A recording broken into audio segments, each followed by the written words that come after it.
Let's talk about public health and how, for the very first time, China is now explicitly stating that there's a direct connection between the air quality, the environment, and everyone's health. Yeah, well, because it's become obvious. I mean, the stats, the Chinese researchers and international organizations, they've been saying for years, but now much more aggressively, that something like 1.2 million people die prematurely in China because of air pollution.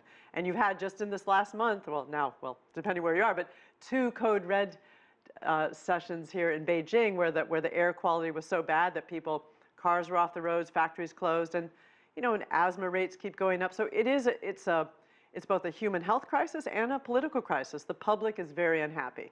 But the new law is really encouraging because, okay, go ahead. Well, I was just going to ask you, the one that's on the books has previously been on the books, addressed nitrous oxide, I understand, and sulfur oxide, but now there's a growing list of pollutants, obviously greenhouse gas emissions, and a set of checklists as to how the government's going to monitor all of this. Yeah, well, I mean, they've added ozone and PM 2.5. I mean, before they had their action plans, and now it's been put into law. And so there's requirements for both the monitoring, for stricter standards, and also importantly, transparency, that the public has to know what are the standards. And now industries have to have pollution permits, which is also quite important. Not clear yet if the Ministry of Environmental Protection, do they have power to reissue permits if they aren't strict enough?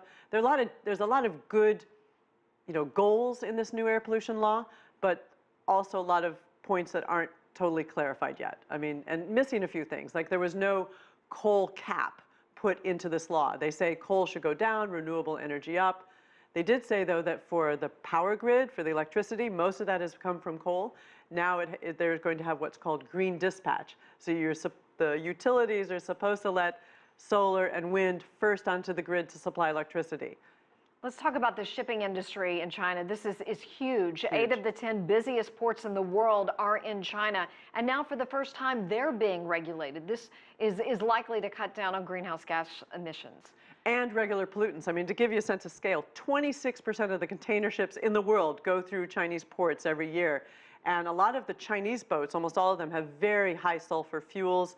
But also, besides the boats burning high sulfur fuels at these ports, the trucks that are taking cargo off and on burn diesel. So it's been a real toxic cocktail of sulfide, noxide, ozone, PM 2.5. And so that really has been exacerbating the air quality in these big cities. But now the ships, a lot of the ports are going to be, they're required on paper. We have to see if it's really going to happen. Shenzhen, first on the take, in where you can have onshore power. So the boats that come in turn off their diesel and they plug in. Also, in theory, more boats are going to have low sulfur fuels.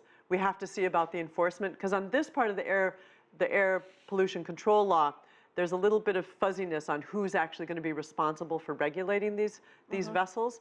But I think that a lot of the cities, the mayors, are really concerned about addressing this kind of air quality. I don't know if you've heard about the March of Shame. A lot of mayors in China have been pulled up to Beijing, to the Ministry of Environmental Protection, to explain why their cities have not met the new air quality standards. Right now, something like 80 cities are below the standards. So local governments are going to, within each province, are going to play a huge role in setting their own regulations and making sure that they're up to speed with the ministry. Yeah, and also the new law on paper is requiring that regions and provinces have to cooperate. Because in the past, a lot of provinces would just set up their dirty industries right on the border of the next province, push the pollution aside, and now that's not supposed to happen. I mean, what we're going to hopefully see in the new year, true enforcement. The Ministry of Environmental Protection has been given more tools and more teeth.